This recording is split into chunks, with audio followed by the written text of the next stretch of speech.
তোমাদের কি কোনো কাজকর্ম নেই নাকি? হ্যাঁ, যে সবাই মিলে রাজুর পেছনে ছুটছো।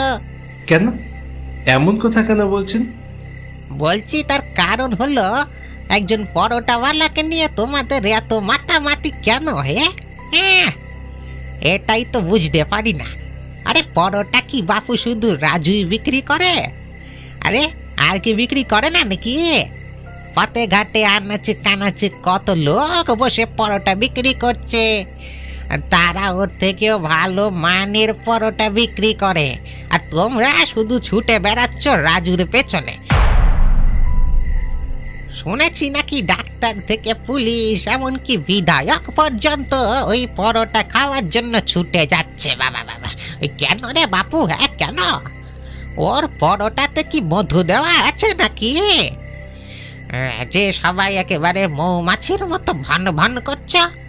আসলে কাকু, বর্তমান যুগটাই এরকম।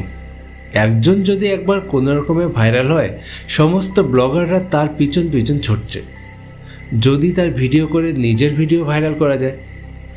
আসলে কাকু, বেকারত্বের সংখ্যা এতটা বেড়ে গেছে, সবাই এখন সোশ্যাল মিডিয়াতে একটা করে অ্যাকাউন্ট খুলছে আর নিজের নিজের ভিডিও বানাচ্ছে সেখানে।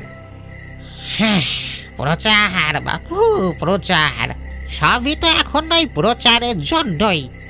রাজুর পরোটা প্রচার হয়েছে, তাই এখন ওর সব পরোটা বিক্রি হয়ে যাচ্ছে। কিন্তু আরও যে কত পরোটাওয়ালা আছে যারা ওর থেকে ভালো মানের পরোটা তৈরিও করে, কিন্তু বিক্রিও করতে পারছে না। আরে সবই হলো গিয়ে প্রচার বাবা, সবই প্রচার। এটা আপনি ঠিকই বলেছেন।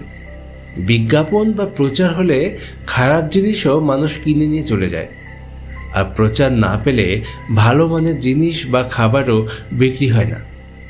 এই তো দেখো না, আমার এক পরিচিত পরোটাওয়ালা আছে, যে ওর থেকেও কম দামে ভালো মানের পরোটা বিক্রি করে, কিন্তু প্রতিদিন ওর সব পরোটা বিক্রি হয় না, ঠিক মতো সংসারও চলে না তার। তাই নাকি? কোথায় বলুন তো, আমি তার ভিডিও বানাবো। করবে? ভিডিও করবে? হ্যাঁ, আর কি লাভ ভিডিও করে? আরে সময় তো পার হয়ে গেছে।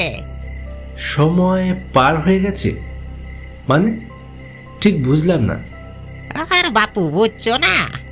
ও তুমি বুঝবেও না। যদি ভিডিও করতে চাও তো করো, চলো আমি জায়গাটা দেখিয়ে দেই। ওই সে এখনো পরোটা বিক্রি করছে। এখন এত রাত্রি? হ্যাঁ হ্যাঁ, চলোই না, যে দেখ